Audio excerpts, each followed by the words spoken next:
Halo, apa kabar? Semoga selalu dalam keadaan sehat walafiat, tetap semangat. Kembali berjumpa dengan kami, saya Sebenarnya Arif dan Bung Rocky Gerung. Bung Rocky, pekan depan Presiden Prabowo akan melakukan lawatan ke sejumlah negara. Ini cukup lama nih, selama 2 pekan. Itu artinya Wakil Presiden Gibran Rakabuming secara resmi akan menjadi presiden sementara atau presiden ad interim selama Pak Prabowo pergi. Nah, ini yang banyak mendapat sorotan dan di berbagai media membuat judul Gibran akan pegang kendali Republik Indonesia selama Prabowo pergi. Ada semacam itu ya.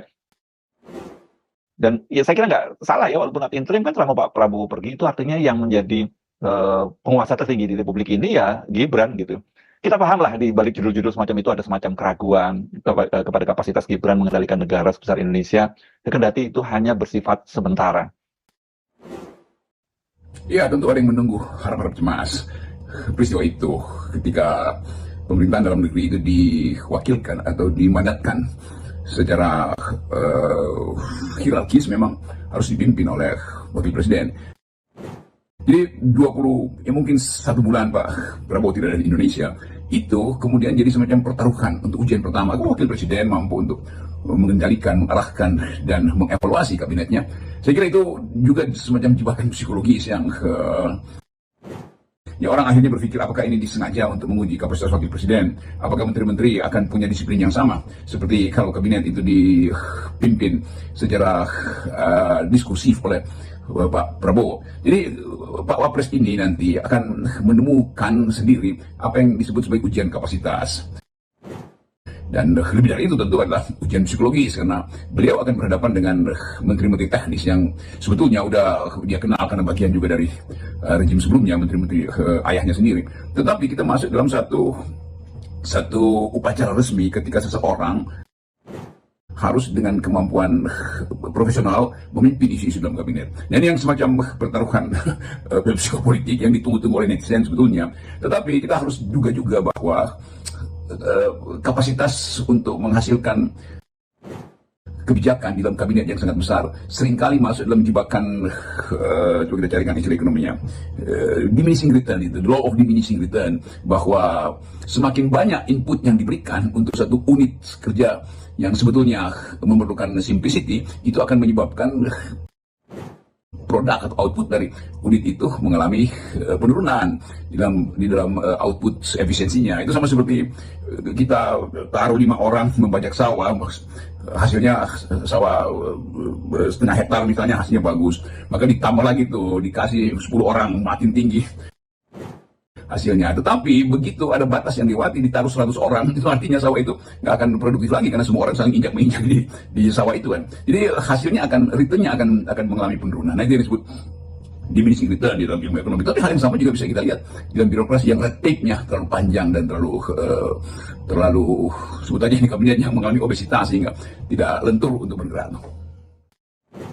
Kepergian Pak Prabowo ke luar negeri, ya ini kan sebenarnya sudah kita prediksi jauh-jauh hari sebelumnya ya. Bahkan ini kita prediksi akan sangat sering ini Pak Prabowo pergi keliling dunia. Beda sekali dengan Pak Jokowinya karena profil internasionalnya Pak Prabowo itu berbeda banget dengan Pak Jokowi yang inward looking. Pak Prabowo ini outward looking gitu dan punya jaringan kuat di dunia internasional. Dan itu artinya kan Gibran itu akan sering kali memegang kendali. Tapi itu dengan catatan kalau dia lulus tes awal ketika Pak Prabowo melakukan lawatan perdana ke luar negeri pada pekan depan ini ya, Bung Rocky, seperti tadi Anda katakan. Ya 1 minggu atau 2 atau bahkan 3 minggu Pak Prabowo di luar negeri sebagai presiden, tentu dia ingin memperkenalkan postur kabinetnya, dia ingin memperkenalkan siapa-siapa di dalam kabinetnya yang mampu jadi jaminan, terutama dalam soal investasi. Ya pasti Sri Mulyani yang mesti ikut karena Sri Mulyani yang jadi semacam personal garanti dalam urusan global financial institution. Kan Sri Mulyani mesti dijaminan bahwa tambahan utang itu akan dikelola secara prudent. Tambahan utang kalau diberikan oleh pemerintahan baru Amerika, misalnya oleh Kamala Harris atau apalagi oleh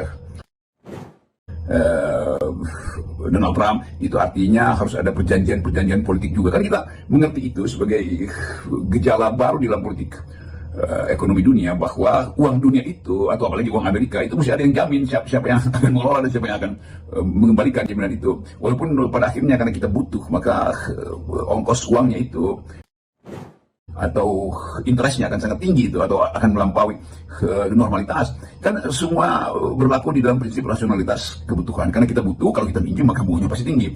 Kan itu juga apa yang dia akan dibawakan oleh Pak Prabowo, termasuk mendalilkan kenapa Indonesia masuk ke BRICS tidak ke OECD misalnya, itu kan akan ada pertanyaan tuh. Kalau dia pergi ke Cina, nah tentu Cina mungkin nggak akan tanya karena bagi Cina udahlah. Top BRICS itu juga bagian dari kepentingan semacam negara-negara selatan untuk berhadapan dengan kapitalisme dunia. Tetapi Indonesia ada di dalam tatapan itu. Kalau dia masuk BRICS artinya dia menghindar dari tapisan-tapisan rasional yang diperlukan untuk bergaul dalam dunia kapitalis misalnya. Karena OECD itu butuh semacam metodologi yang lebih rapi. Kalau BRICS kelihatannya nggak rapi-rapi banget. Ekonomi kita juga bisa diterima di BRICS misalnya. Jadi itu semuanya harus kita lihat paralel. Jadi apa yang dilakukan oleh Pak Prabowo di sebulan ke depan itu harus paralel dengan apa yang di isu-isu yang diangkat selama mungkin 4-5 kali sidang kabinet setiap hari Rabu di istana oleh Pak Gibran.